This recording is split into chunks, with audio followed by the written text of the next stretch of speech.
Hey guys, welcome to Platinum Reviews with Red82. This new episode is going to be about Bloodborne. If you have been following my channel, you'll know that I recently did a stream of the whole game and the DLC of this game. So I'm quite, up to date, you could say, with this game, even though it's an old game. Platinum this game myself about, about 4 years ago now. And so today in this video we're going to be talking all about how we do getting that platinum, how we do it. So we're going to do a bit about the game, just explaining a bit about how the game works and all that kind of thing, like we usually do. A bit about some of the hard trophies, some of the ones that take the most time or are the most difficult. And we're going to be talking a bit about the time it takes and the difficulty it is to get the platinum itself. All those trophies together. So yeah, this game is a From Software game, and if you're not familiar with their games, well, their later games, from like Demon Souls, they're all pretty much a similar kind of flavour, you could say, where the game doesn't really tell you anything about what you're doing or anything like that. It says, here you go, here's a boss fight, straight away, you're gonna die. And you do, you die. So yeah, there's not going to be any spoilers in this video, just so you know. This is really early in the game as well. I'm on New Game Plus, +1, just on this playthrough. So yeah, no spoilers. So as I was saying, it's a From Software game, which means, very to yourself, and there are some very difficult boss fights in these games. This game is probably one of the hardest in their repertoire of games. I'd say this is also my favourite game of all of the different creations. I know a lot of people that say Elden Ring is the best, or the most fleshed out, you could say. But I don't know, there's something about Bloodborne, just the whole aesthetic and the story and everything about what's going on in the world, that just really vibes with me, I think. I don't know why I said vibes, I really don't like that word. Anyway, let's talk about the trophies. That's what we're here for, aren't we? So, the trophies are fairly straightforward for the most part on this, the whole game, really. There are no, all the secret ones are unlocked as you are playing through the game, really. For beating bosses you unlock trophies. More or less every boss, well, the main bosses at least, will give you a trophy for beating them.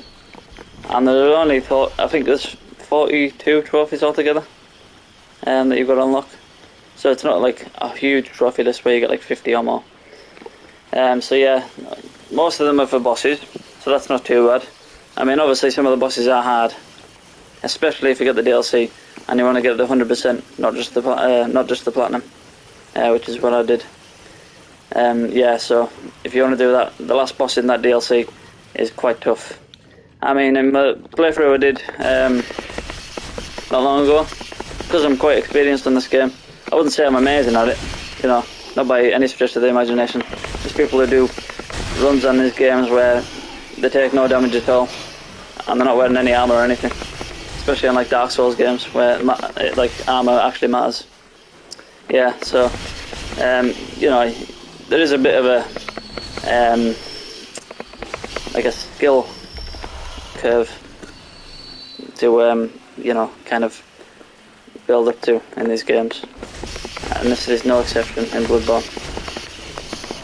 I would highly recommend this game though for platinum, and as I say, it's fairly straightforward.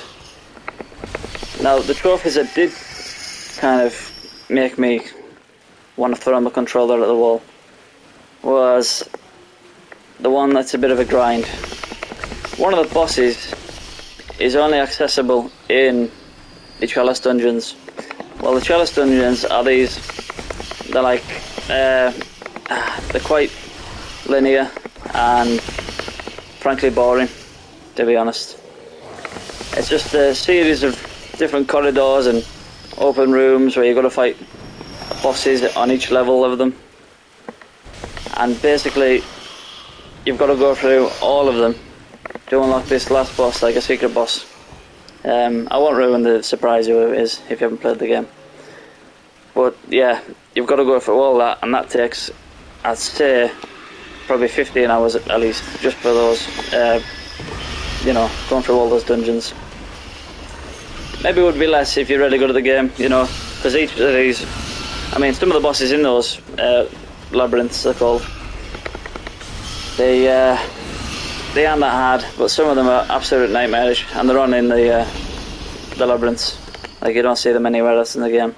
Whereas some of the bosses in there are like a re-skin or even just a rehash of the like bosses in the main game. So yeah, that's probably the hardest trophy to get, I'd say. Another one that isn't quite easy to get is finding all the weapons. I mean, you'll come across quite a lot of them yourself anyway, just as you're exploring and playing the game, you know, progressing. But at the end of the day, you've got to go and find some of them that are quite hard to find. That's the same for the DLC. The DLC brought out maybe, I think, 5 new weapons. One of them's really fun. It's called a whirligig. It's like a buzzsaw thing on the end of a stick. So yeah, that's another one that I found was kind of hard. I think you're best off using a guide for those kind of ones. You know, any kind of collectibles really. But I'd say you'd only struggle to find maybe 2 or 3. And one of them again is also in the Chalice dungeon. One of those.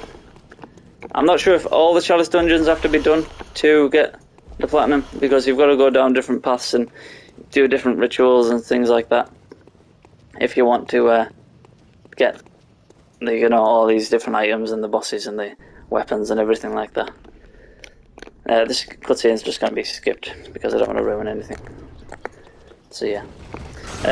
So now we've covered like the hard trophies, the difficulty.